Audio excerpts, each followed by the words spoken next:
आज की वाणी भक्ति की नंबर 57। 5 पर शून्य कब होगी? जब पांचों सो जाएंगे। ये कौन से 5 की बात कर रहे हैं गुरुदेव? सबसे पहले हमारे मन में आता है ये 5 तत्व, जिससे हम बने हैं, जिससे ये सारा संसार, ये सारी प्रकृति, हर चीज जो दिख रहा है वो बना है। ये 5 तत्व। फिर और गहराई में हम जाएं तो 5 इंद्रियां हैं हमारी, ज्ञान इंद्रियां हैं हमारी, कर्म इंद्रियां हैं हमारी। ये सब 5 5 5 है। तो ये 5 तो बहुत इंपॉर्टेंट हो गया हमारे लिए।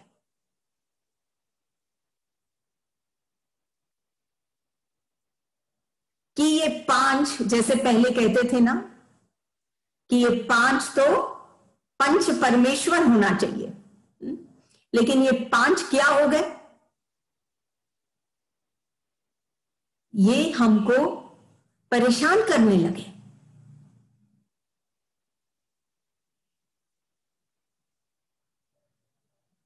ये भक्त ये चीज रियलाइज करता है कि हम 5 तत्व से तो बने हैं।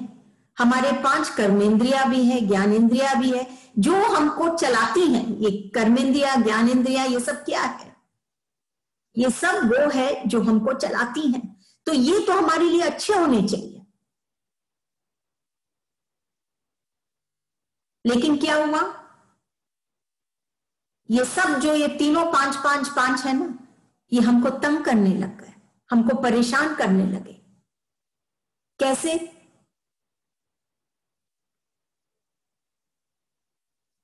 हम चिंतित होने लग गए, हम बेचैन होने लग गए। ये आंखें हैं तो ये सुंदरता देखने के लिए, लेकिन हम सुंदरता जो स्थूल की थी उसमें इतने फंस गए कि वो जिसने इस सुंदरता को बनाया उसको तो हम भूल ही गए।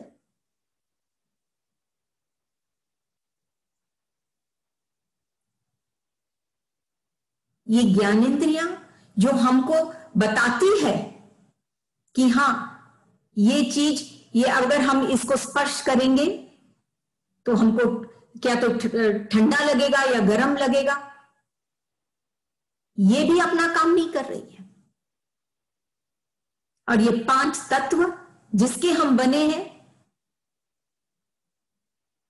तो वो भी अपने स्वभाव में या अपने गुण में नहीं है। अगर जल तत्व हमारे भीतर है, अगर अग्नि तत्व हमारे भीतर है, तो वो अग्नि तत्व ऐसा होना चाहिए कि हर एक निरर्थक चीज को खत्म कर दे, भस्म कर दे। लेकिन ये अग्नि तत्व जो हमारे भीतर है, ये क्रोध का रूप ले लेती है और हमको परेशान करती है। ऐसे ही आप ये 5 5 5, ये तीनों को आप देखेंगे, एक एक चीज को भी आप लेंगे, 5 तत्व, 5 ज्ञानेंद्रिया, 5 कर्मेंद्रिया, ये सब को आप लेंगे तो आप हमको ये समझ में आएगा कि ये सारे हैं हमारे फायदे के लिए, है हम ही, है हमारा अस्तित्व।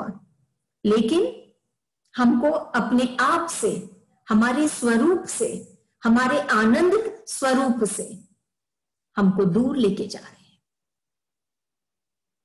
तो ऐसा क्यों हो रहा है?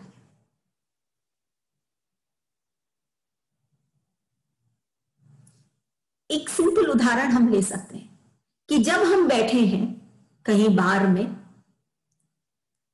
और आकाश की ओर हम देख रहे हैं, आकाश को निहार रहे हैं, खूब आनंद ले रहे हैं, बहुत सुंदर लग रहा है जब हम आकाश की ओर हम देखते हैं। चाहे वो सूर्य को देखें, चाहे वो शाम को देखें तो वो चांद सितारे जो भी हम देख रहे हैं बहुत अच्छा लग रहा है, हम आनंद भी ले रहे हैं उसका। अचानक क्या होता है, एक कण पत्थर का आके हमारे आंखों में गिर जाता है कहीं से, और तुरंत क्या होता है, हम बेचैन हो जाते हैं। हम उस आनंद को भूलकर हम एक अलग स्थिति में आ जाते हैं, तुरंत हम बेचैन हो जाते हैं। क्यों? क्योंकि हम भगवान पर समर्पित नहीं हैं। तो ये आकाश की विशालता हमारे भीतर तो है, जो बाहर भी है और उतना ही हमारे भीतर भी है, तभी तो ये आकाश तत्व हमारे भीतर है, हमारे हृदय में है। लेकिन कुछ भी किरकिरा आ जाता है, कोई भी छोटी सी भी कठिनाई आ जाती है तो हम विचलित हो जाते हैं, और हम इस तत्व का जो गुण है उसका हम उस गुण में हम जीते नहीं हैं। यही होता है। इसीलिए क्या कहते हैं गुरुदेव, ये शून्य कब होंगे? ये होकर भी अपने ही स्वरूप में रहें। शून्य होना मतलब कि वो नहीं हो, ऐसा तो होगा नहीं। जब तक ये तन है, जब तक ये प्राणी में प्राण है, तब तक ये 5 5 5 तो रहेंगे। लेकिन ये शून्य कब होंगे? होकर भी वो सिर्फ हमारी वैल्यू कब बढ़ाएंगे? जैसे हम जब शून्य एक के पास में बाजू में जब हम शून्य लगा लेते हैं तो वो उसकी योग वो बढ़ जाता है, उसकी संख्या बढ़ जाती है। ऐसे ही ये सब जो है, जब अपने इष्ट के साथ या इष्ट के बाजू में या इष्ट में जब ये समा जाते हैं तो ये शून्य तो हो जाते हैं, क्योंकि इष्ट प्रधान हो जाता है, वो एक प्रधान हो जाता है और हमारी योग्यता बढ़ जाती है, हमारा भाव बढ़ जाता है। तभी गुरुदेव कहते हैं जब ये पांचों सो जाएंगे, चले नहीं जाएंगे, सो जाएंगे, मतलब ये उपद्रव नहीं मचाएंगे, ये हमें तंग नहीं करेंगे हैं और हमको आगे बढ़ाएंगे। वो तभी होगा जब ये झुक जाएंगे इष्ट के चरणों में। तो हमारे अंदर कोई भी ये जितने ये कर्मेंद्रियां हैं ये चलेगी, ये पांव अगर चलेगा तो वो सिर्फ अपने इष्ट के लिए चलेगा, चाहे वो संसारी काम भी क्यों ना कर रहा हो, लेकिन वो भी सारे कार्य उसके, सारे विचार उसके ज्ञानेंद्रिया के द्वारा जो उसको प्राप्त है और सारे तत्व उसके जिससे वो बना है, वो प्राणी ये सब अपने इष्ट पर समर्पित करके ये सब 5 5 5 शून्य हो जाते हैं। जब ये प्रधान हो जाते हैं तो ये हमको नचाते हैं। तभी कहते हैं गुरुदेव इनको शून्य करो। शून्य करना मतलब वो है, लेकिन ऐसे हैं कि आपको और आपका भाव और बढ़ाए, ऐसे उनको बनाओ। और ये तभी होगा जब वो एक के चरणों में झुक जाएंगे। हमारी कर्मेंद्रिया, हमारी ज्ञानेंद्रिया या ये 5 तत्व अपने ही स्वरूप में रहेंगे। वो जल है तो वो बहे। अगर हमारे अंदर ये जल तत्व है, अगर हमारा हृदय तर है इस जल तत्व से, तो वो बहे, वो झुके। क्योंकि जल आप देखिए कभी भी ऊपर से नीचे आती है, झुकती है।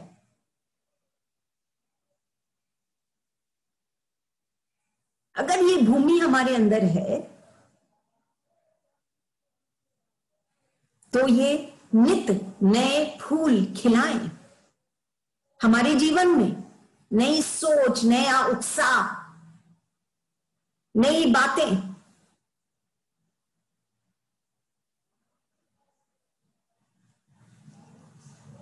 एक बहुत अच्छी बात है, फूल आप देखिए कब खिलते हैं? बारिश में खिलते हैं, तूफान में नहीं।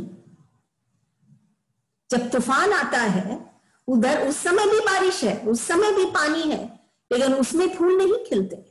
फूल खिलते हैं जब बारिश होती है, सिर्फ बारिश। इसका मतलब क्या? गुरुदेव कहते हैं तुम अपने शब्दों में ताकत भरो, न कि आवाज।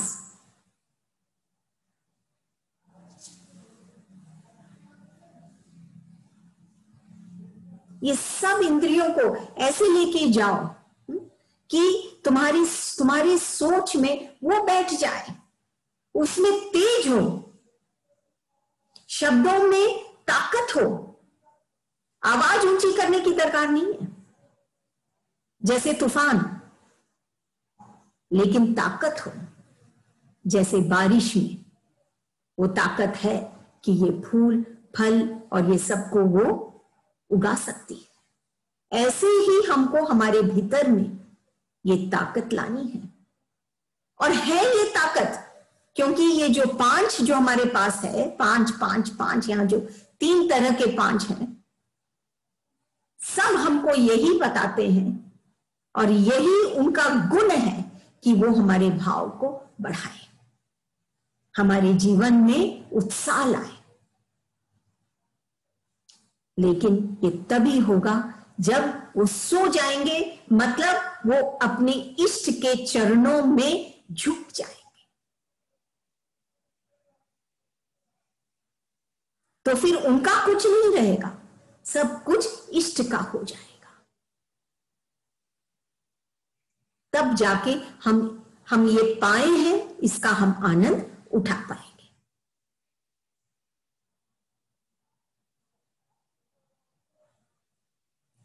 अगली वाणी है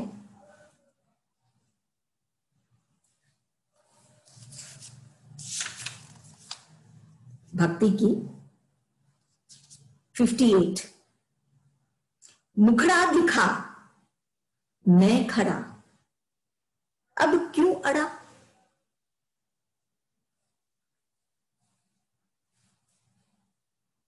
अभी हम अलग प्लेटफॉर्म पे आ गए हैं। ये संसारी दुनिया और लोगों के बीच में जो हम रहते थे, अब हम उनके बीच में रहते हुए भी एक अलग स्तर पर हम आ गए हैं। ये भक्त की स्थिति है, भक्ति की बात है। मुखड़ा दिखा। यूं तो संसार में वो बहुत जन को देख रहा है, लेकिन अब वो क्या चाहता है? अब वो चाहता है कि वो अपने इष्ट को देख पाए, क्योंकि वो जानता है कि सिर्फ जब तक उसको अपने इष्ट का अनुभव नहीं होगा, जब तक वो अपने इष्ट से उसका मिलन नहीं होगा, वो शाश्वत आनंद नहीं पाएगा। अब उसकी मंजिल कुछ और हो गई है।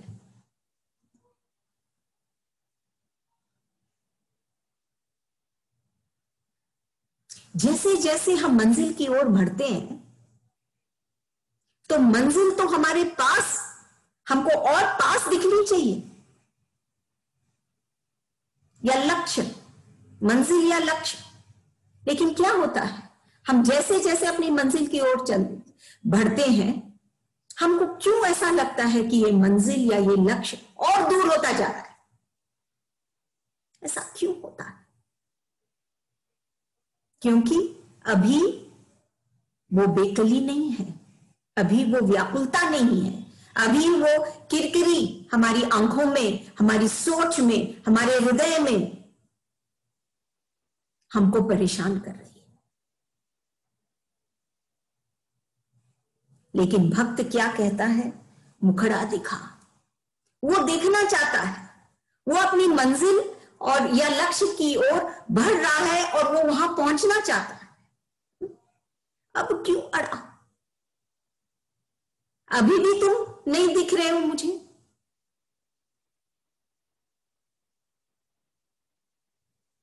कितनी व्याकुलता है उसके अंदर।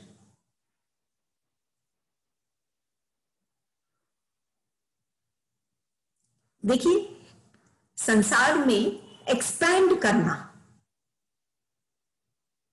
मतलब ये शरीर छोटे से बड़ा होना, हर चीज बढ़ना, एक्सपैंड होना, ये स्वाभाविक है। एक बीज वृक्ष का रूप ले लेती है, एक छोटा बालक बड़ा रूप ले लेता, आगे बढ़ता है, हर तरह से एक्सपेंशन है। लेकिन अगर हम अपनी आदतों में, अपनी सोच में अगर हम उनको एक्सपेंड नहीं करेंगे तो हम अपने आप से विरोध करेंगे, कर रहे हैं। और इसीलिए क्या होता है, हमको वो इष्ट का प्यार महसूस नहीं होता, क्योंकि जब तक हम अपने हृदय को खोलेंगे नहीं, हम रिस्ट्रेन कर लेते हैं उसको, बंद कर लेते हैं उसको, खोलते नहीं है, तो हम उसका प्यार को नहीं पा पाते। लेकिन अब ये भक्ति की बात है। वो भक्त उस स्थिति में है कि वो अपने हृदय को खोला है, वो दरवाजे पे खड़ा है, उसका इष्ट बोल रहा है ना कि मैं तो मुखड़ा दिखा, मैं खड़ा हूं। वो खुद खड़ा है, तू तेरा मुखड़ा दिखा। अब क्यों ना थोड़ा सा भाव बस आ जाए ना उसके अंदर, और थोड़ा और थोड़ा और भक्ति में, जब वो इस स्थिति पर तो आया कि वो देखना चाहता है अपने इष्ट को। नहीं तो अभी तो वो स्थिति भी नहीं थी, उसके अंदर वो एक्सपेंशन ही नहीं था। अब वो है, अब वो भक्त है, भक्ति से वो ओतप्रोत है, भक्ति में समाया हुआ है। लेकिन इसीलिए उसके अंदर वो बेकली है। लेकिन ये बेकली ही, जैसे गुरुदेव कहते हैं अपनी वाणी में, उसे खिलाएगी, उसे अपने इष्ट से मिलाएगी।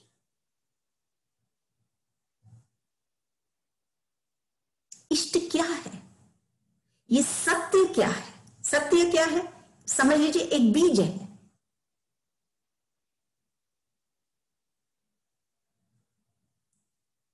बीज हमेशा रहता है जब तक ये संसार है।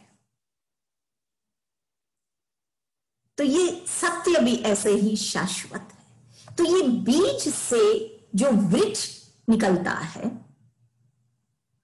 ये सत्य से जो अभिव्यक्त होता है, वो है सतगुरु, वो है एक संत जो ये सत्य बीज से जो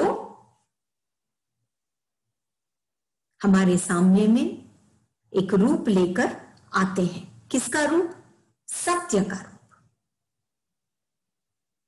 सत्य मतलब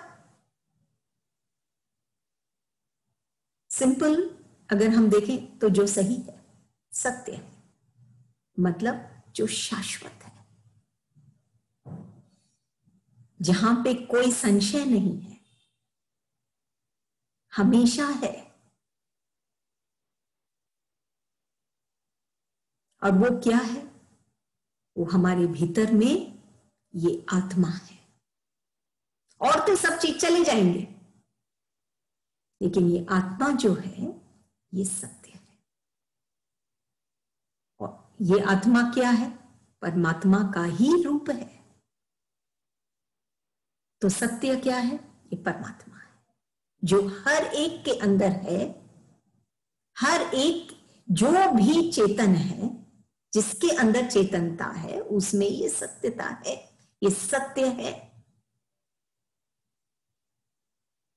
लेकिन जब ये सत्य प्रकट होता है, तब वो संत के रूप में प्रकट होता है।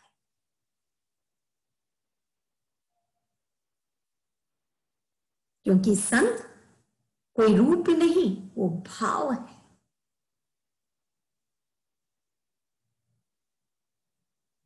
वो अमर है, और जो भी उनके निकट जाता है वो भी ये अमरता को पाता है, क्योंकि सत्य ही अमर है। तब गुरुदेव कहते हैं, मुखड़ा दिखा मैं खड़ा, अब क्यों अड़ा। क्योंकि ये भक्त ये सत्यता को अपने भीतर जानना चाहता है, महसूस करना चाहता है। तभी वो कहता है अपने इष्ट से, और पता है कि इष्ट के पास ही है ये सत्यता, वो ही वो रूप लेके आया है सत्य का। तो उसको अपने इष्ट से कहता है कि मुखड़ा दिखा, तू मुझसे जुड़, मैं तुझसे मिलना चाहता हूं, अब क्यों अड़ा। हर एक का स्वरूप यही है कि वो अपने इष्ट से मिलना चाहता है। अलग बात है कि वो अपने ये जो उसकी चाह है ये बदल गई है, मोह के रूप में, लोभ के रूप में, अहंकार के रूप में। तो वो अपने इष्ट से नहीं मिल पाता है, लेकिन चाह सबकी होती है। लेकिन एक भक्त है जो ये जानता है कि इसी में मैं हूं, नहीं तो मैं होकर भी मैं नहीं।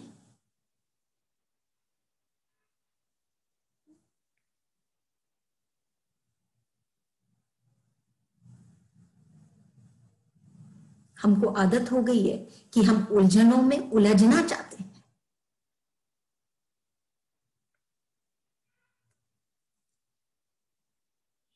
क्योंकि जो धोखा देते हैं ना, वो कभी भी धोखा देने से चूकते नहीं है, वो धोखा देते ही रहते हैं।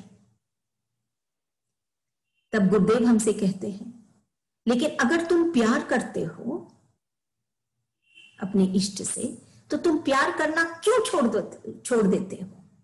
जब वो धोखा कर देने वाला अपना धोखा नहीं छोड़ता, तो तुम प्यार करना क्यों छोड़ देते हो। क्या और कुछ मिल गया?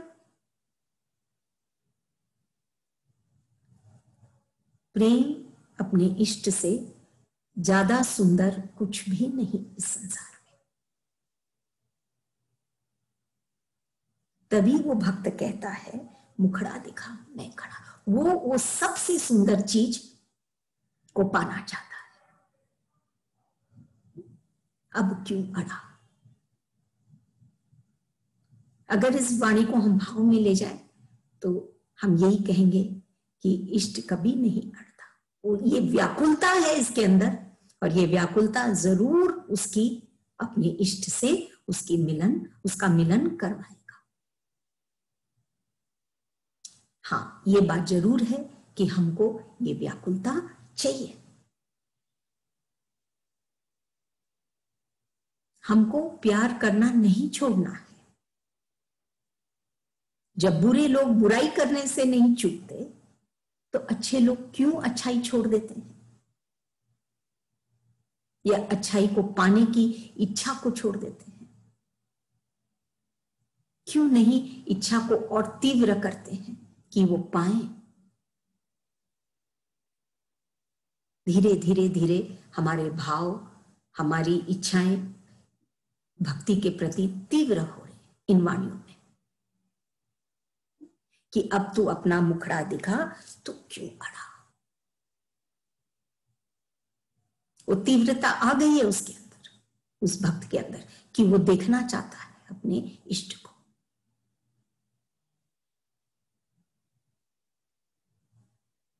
फिर जो उसको सुकून मिलेगा ना, शायद ये अपने व्यक्त नहीं कर सकते कि क्या उसको सुकून मिलेगा जब वो अपने भीतर में अपने इष्ट को देख पाएगा। कभी नहीं घबराएगा उसके बाद, उसके जीवन में उत्साह ही उत्साह। अगली वाणी, तुम आगे, यह है नंबर 59 भक्ति की। तुम आगे भक्त, मैं पीछे भगवान। नहीं नहीं, तुम आगे मैं पीछे। कौन आगे कौन पीछे भक्ति में? जैसे ये वाणी हमको गुरुदेव हमारे सामने रखे हैं कि कोई मायने नहीं रखता है, दोनों तरफ वो व्याकुलता है, भक्त के भी मन में, भगवान के भी मन में। भगवान क्या कहते हैं? तुम आगे मैं पीछे। वो हमेशा अपने भक्त के पीछे, एक आधार बन के। कहीं पे पढ़े थे कि सूर्य भी ठंडा हो सकता है। देखिए, नामुमकिन चीज है, सूर्य कभी ठंडा हो सकता है? सूर्य में तो बहुत ताप और बहुत गर्मी, अग्नि है, और जितना हम उसके पास जाएंगे, सूर्य भी ठंडा हो सकता है और गंगा भी प्यासी हो सकती है। गंगा तो जल से भरा हुआ है, भरी हुई है, तो क्या गंगा कभी प्यासी हो सकती है? नहीं। लेकिन बहुत इंटरेस्टिंग है जो लिखा हुआ था कि सूर्य भी ठंडा हो सकता है, गंगा भी प्यासी हो सकती है, लेकिन जो विश्वासी होता है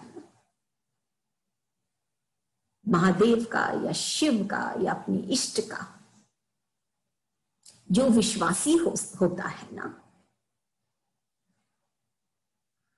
उसके विश्वास को कभी संशय, उसको कभी भी संशय नहीं होता।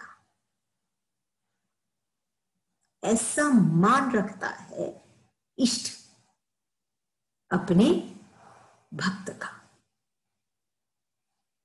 कि जो नामुमकिन है वो भी हो जाएगा, लेकिन ये संशय जो है वो कभी भी वो विश्वासी के हृदय में अपने इष्ट के प्रति नहीं आएगा। ये इम्पॉसिबल है।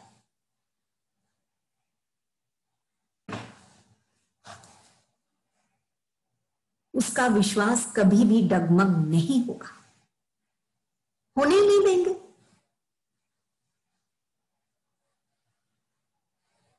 ये एक विश्वासी की बात है। भक्त बढ़ रहा है उसकी ओर, धीरे धीरे रंग चढ़ रहा है। तभी वो कहता है कि नहीं, मैं आगे नहीं हूं, तू आगे, अपने इष्ट को आगे करता है, मैं पीछे। सच्ची बात तो यह है कि कोई आगे, कौन पीछे कोई फर्क नहीं पड़ता, दोनों एक दूसरे के हृदय में है।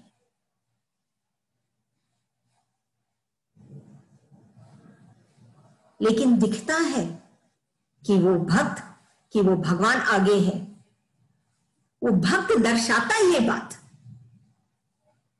वो भक्त है, इसलिए ये बात दिखती है कि हाँ ये आगे है, मेरा इष्ट आगे है, मेरा ये संत आगे है, मेरे गुरुदेव आगे हैं। मैं तो कुछ नहीं हूं, सब कुछ करने वाले मेरे इष्ट हैं, मेरे गुरुदेव हैं। वो दर्शाते हैं ये बात। लेकिन ये बात आप देखिए कि गुरुदेव कहते हैं कि नहीं, तू आगे, मैं तो तेरे पीछे।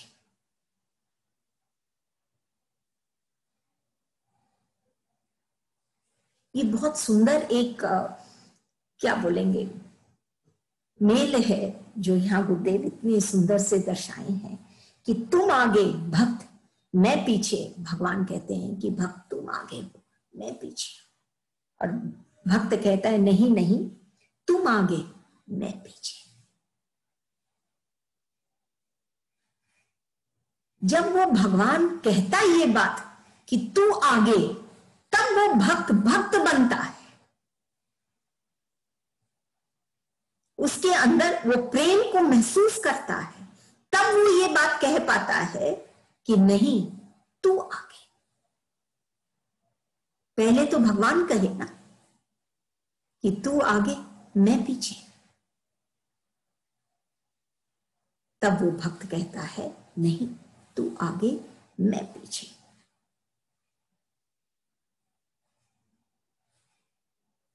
ये अलग बात है कि निर्वाण पाने के लिए या मुक्ति पाने के लिए हमको ये संसार से गुजरना ही पड़ेगा। इसीलिए वो भक्त चाहता है कि उसका इष्ट उसके साथ हो, उसके आगे हो, क्योंकि वो निर्वाण तक पहुंचना चाहता है, वो मुक्त होना चाहता है।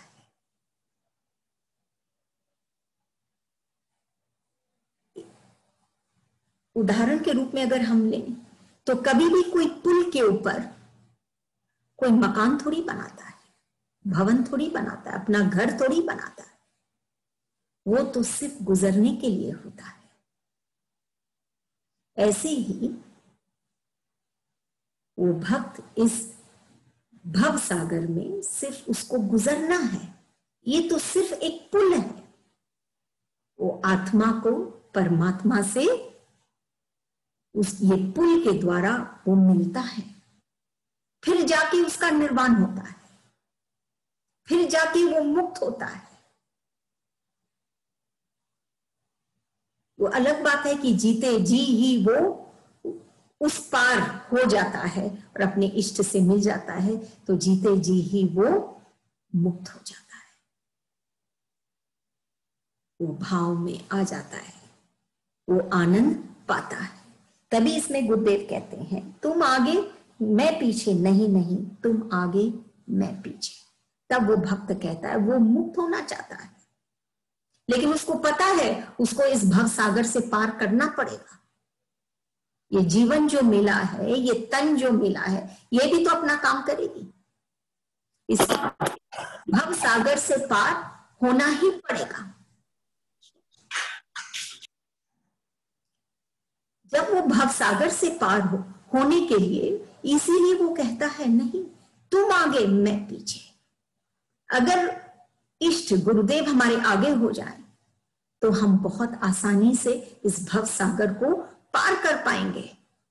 और पार करने का मतलब हम इसके ये बेचैनी और ये चिंताओं में नहीं उलझ के, उलझनों में नहीं उलझ के, हम मुक्त होके और अपने संत के हृदय में हम उत्साह से, आनंद से विचरण करेंगे।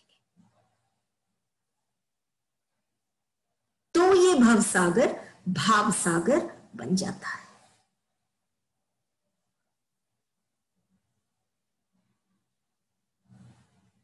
तो तुम आगे, नहीं, भक्त कहता है, भक्त आगे, मैं पीछे, भगवान नहीं नहीं, तुम आगे, मैं पीछे। भक्त करता देवता नहीं बनना चाहता है। उसके अंदर अंदर का जो भी अहंकार है कि मैं हूं, मैं करता हूं, ये सब शून्य हो गया। तभी वो ये कह पाता है कि तुम आगे मैं पीछे। उसने प्रभु के प्रेम को चखा है, रस पाया है, तभी उसका स्वाद उसको पता है। तभी वो ये बात कह पाता है कि तुम आगे मैं पीछे।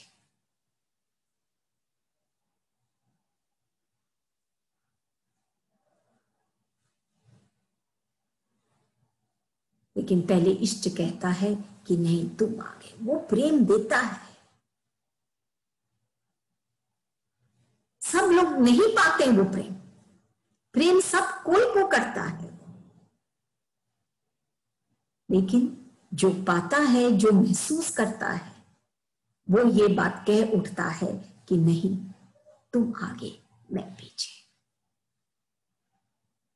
उससे वो भव सागर से भी पार होके भाव सागर में गोते लगाएगा और वो निर्वाण या वो मोक्ष, मुक्ति पाएगा। ये निरर्थक विचारों से, निरर्थक अहंकार से और ये निरर्थक बेचैनी से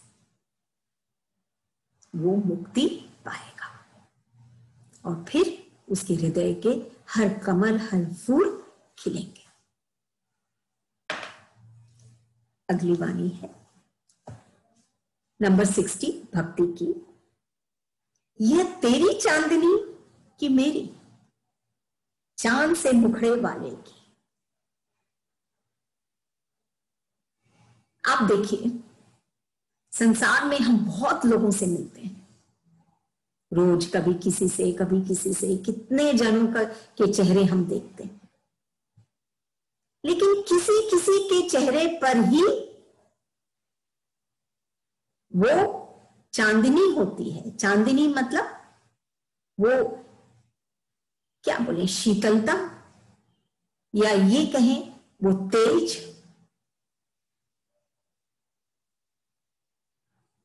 या कहें वो कांति, वो सुंदरता।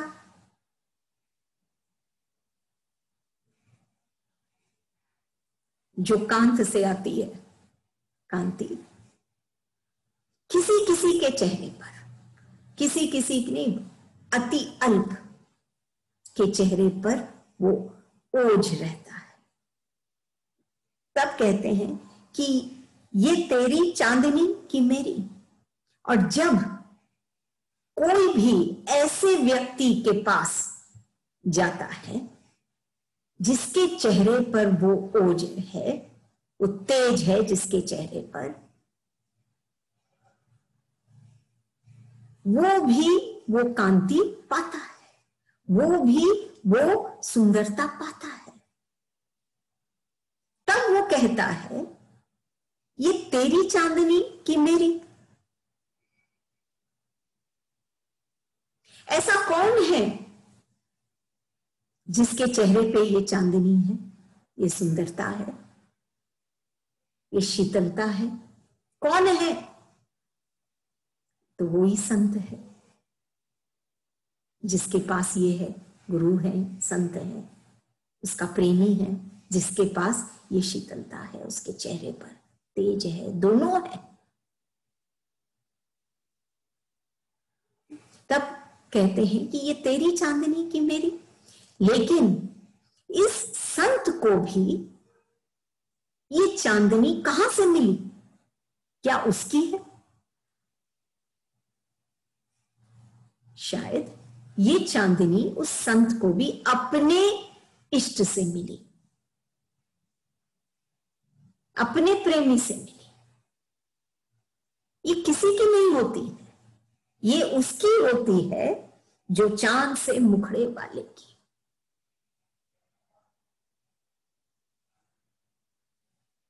अगर हम ऊपर चढ़ते जाएंगे तो हम उस परमेश्वर, उस परमात्मा तक हम पहुंच जाएंगे। उसका ही ये तेज है कि ये भक्त बना, ये संत बना, और उसमें भी वो तेज आई, और फिर ये संत ने अनेकों भक्त बने उस संत के कारण। तो ये लगता है कि क्या ये संत की तेज है या वो भक्त की है? बोले नहीं, उस संत भी तो पाया है जो नर रूप लिया है, नर रूप लेकर उस तेज को, उस शीतलता को, उस चांदनी को वो बिखेर रहा है, लेकिन वो भी अपने इष्ट से पाया है।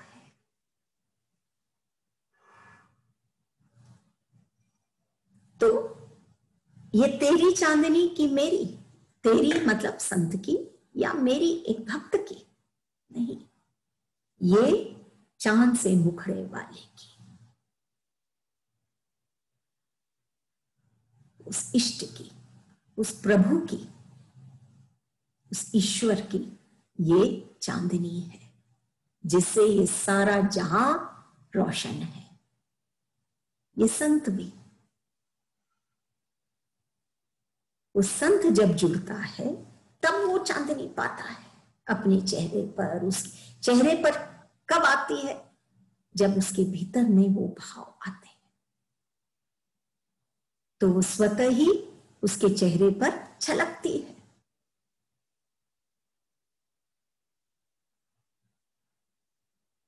वही बात आ गई ना कि जो वो तत्व से बना है उसके गुण में वो आ जाता है, उसके चेहरे पे वो छलकती है।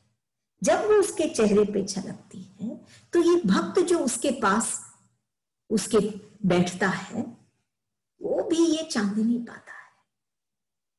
तो ये चांदनी किसकी है? ये है उस ईश्वर की,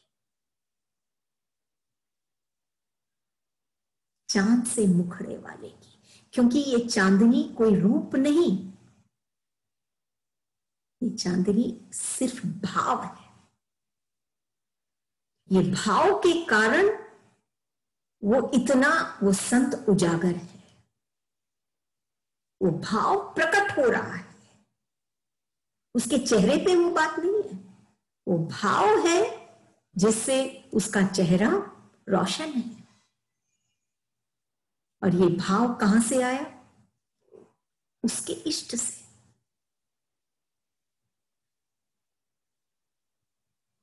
तभी गुरुदेव कहते हैं चांद से मुखड़े वाले की। चांद सा मुखड़ा ऐसे तो बहुत है संसार में जो बहुत सुंदर है, लेकिन यहां पर जो गुरुदेव बताना चाह रहे हैं कि चांद सा मुखड़ा भाव के कारण, उसके भीतर के कारण, उसके अंदर की शक्ति के कारण। और अंदर की शक्ति कहां से आती है? वो चेतनता, वो अंदर की शक्ति कहां से आती है? तो परमात्मा से ही आती है, जो सारे ब्रह्मांड में है। सबको मिल सकती है, लेकिन कोई कोई ही उस चांदनी में अपने आप को, उस चांदनी से अपने आप को भिगो लेते हैं। और फिर जो भी प्राणी उनके पास आते हैं वो भी उस चांदनी को पाते हैं, क्योंकि भाव की बात है।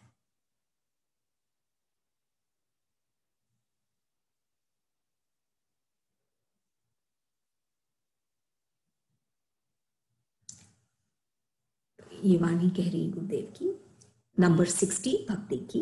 यह तेरी चांदनी की मेरी, चांद से मुखड़े वाली की।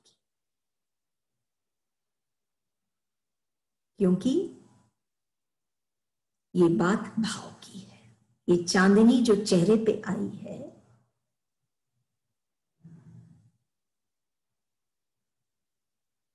ये जो चांदनी चारों तरफ जो फैल रही है एक संत के द्वारा, ये चांदनी जो एक भक्त भी पाता है और उसका जीवन भी रोशन हो जाता है, ये सब चांदनी उस ईश्वर की है।